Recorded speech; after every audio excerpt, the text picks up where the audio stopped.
Thinking too much damages your brain, according to revelations from a new study.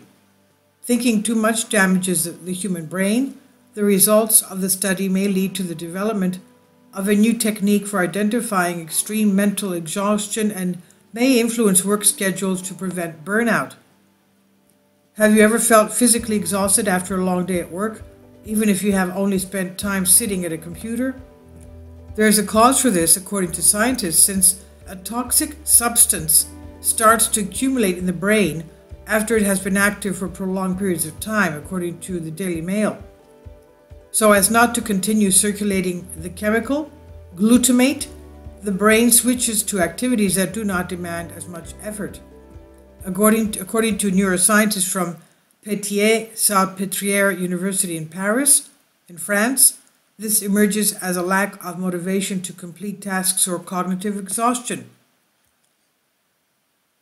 The study's lead author, Dr. Matthias Pesiglione, said influential theory suggested that fatigue is a sort of illusion cooked up by the brain to make us stop whatever we're doing and turn to a more gratifying activity.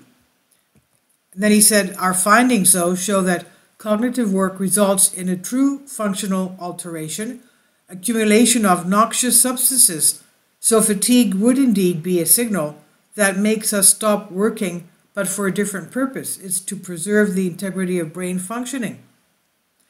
Physical weariness is a direct outcome of intense manual labor, whereas mental exhaustion, which results in symptoms like lack of drive and concentration, is a result of thinking hard for a prolonged period of time.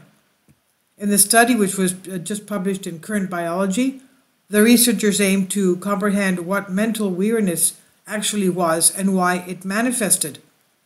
For this, they monitored the chemistry of the brains of two groups of research participants during a workday using magnetic resonance spectroscopy, MRS. They divided the participants into simple and difficult computer-based memory tasks that required recalling and mashing a succession of different colored letters for close to 6.5 hours. According to the findings, individuals who had to complete more difficult tasks preferred to select alternatives that came faster or gave smaller reward in exchange for less work. The researchers next looked at the glutamate levels in the brain's prefrontal cortex synapses and discovered that they were higher for the group that had the more mentally demanding task.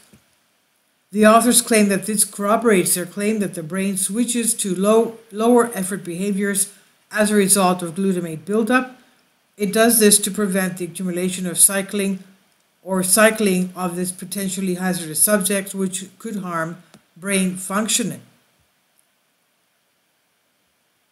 The findings, according to the researchers, may lead to the development of a new technique for identifying extreme mental exhaustion and may influence work schedules to prevent burnout. Further research will hopefully shed more lights on why the prefrontal cortex is especially prone to glutamate buildup and exhaustion following neural activity. They are also interested in finding out whether the same brain indicators of weariness might forecast a recovery from conditions like depression or even cancer.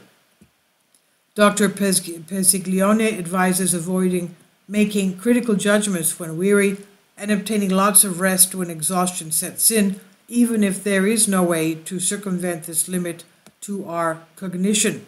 This is from Great Game India. Please leave your comments. Thank you for your support. Kindly support my Patreon account. The daily posts are 5 videos daily, and they are totally different from what I have on my YouTube channel. Thank you so much for your support and that you find all my content so interesting. You'll find the Patreon account details in the description box below.